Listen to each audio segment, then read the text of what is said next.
नसीम शाह को लेकर इस वक्त पाकिस्तान के और दुनिया भर के सोशल मीडिया और मीडिया में बड़ी चर्चा हो रही है, बड़ी डिस्कशन हो रही है, बड़ी बहस हो रही है।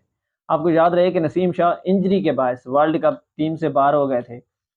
लेकिन कुछ लोग और कुछ तबके और कुछ स्पोर्ट्स जर्नलिस्ट ये क्लेम कर रहे हैं कि नसीम शाह बेसिकली इंजरी की वजह से टीम से बाहर नहीं हुए हैं, बल्कि उनके बाहर होने की वजह ये तस्वीर हैं जो आपको नज़र आ रही हैं। उस तस्वीर में देखें तो नसीम शाह खड़े हैं और सामने बड़ी एक ज़बरदस्ती जो बंदे की मोटिवेशन होती है, जो बंदे का आइडियल बंदा होता है, उसको जब बंदा देखता है ना बड़ी गौर से, उसी तरह कुछ तस्वीर उनके सामने लगी हुई हैं पाकिस्तान के लेजेंड्स की, और वो देख रहे हैं इमरान खान साहब को।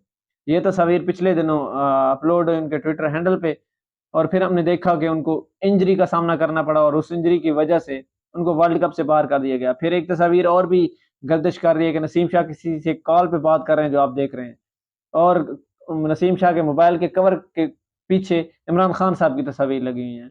अब यहाँ पर कुछ जर्नलिस्ट भी ये क्लेम कर रहे हैं कि नसीम शाह की इंजरी इतनी ज़्यादा सख्त नहीं थी।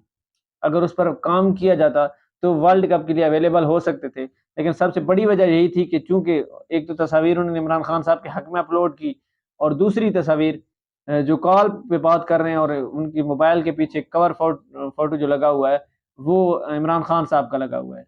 तो इस पर समी इब्राहिम जो बोल के हैं, उन्होंने भी शो किया है, और भी कुछ लोग बात कर रहे हैं। स्पोर्ट्स जर्नलिस्ट याया हुसैनी भी ये क्लेम कर रहे हैं कि उनकी इंजरी इतनी डीप नहीं थी, इतनी गहरी नहीं थी, कि उनको वर्ल्ड कप से बाहर किया जाता, क्योंकि अगर थोड़ा-सा भी उनके ऊपर काम किया जाता, तो वर्ल्ड कप के लिए अवेलेबल हो सकते थे। तो ज़ाहिर-सी बात है, ये हमने देखा है कि पॉलिटिकल विक्टिमाइज़ेशन के ज़रिए खिलाड़ी टीम से बाहर होते भी हैं, टीम में इन होते भी हैं। इसकी ताज़ा मिसाल फ़हीम अशरफ साहब हैं, जो रिसेंटली एशिया कप खेलने के लिए पाकिस्तानी टीम में एंटर हुए, और अब फिर अचानक से उनको बाहर कर दिया गया है।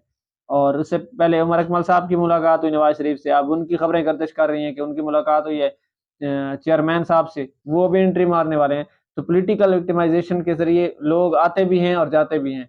तो शायद नसीम शाह भी अब पॉलिटिकल विक्टिमाइज़ किए गए हैं, और पॉलिटिकल विक्टिमाइज़ेशन के ज़रिए उनको टीम से बाहर निकाला गया और बहाना बनाया गया है इंजरी का। ये खबरें इस वक़्त सोशल मीडिया पे चल रहे हैं। बहरहाल बेहतर कौन जानता है कि वो इंजरी की वज़ह से बाहर हुए हैं या पॉलिटिकल विक्टिमाइज़ेशन के ज़रिए से बाहर हुए हैं। लेकिन जो भी हुआ है, अगर तो वो इस तरह हुआ है तो ये बहुत गलत हुआ है, क्योंकि पाकिस्तान क्रिकेट के लिए वो एक बहुत बड़ा नाम थे, बहुत ज़बरदस्त बॉलर थे, और अगर वो बाहर हुए हैं तो इससे पाकिस्तान का बहुत ज़्यादा लॉस होगा। और अगर उनको इंजरी की वजह से बाहर किया गया है, तो best of luck, best wishes उनके लिए, और इंशाल्लाह उम्मीद करते हैं कि वो जल्द रिहैब करेंगे, रिकवर करेंगे और फिर पाकिस्तानी टीम को जॉइन करेंगे।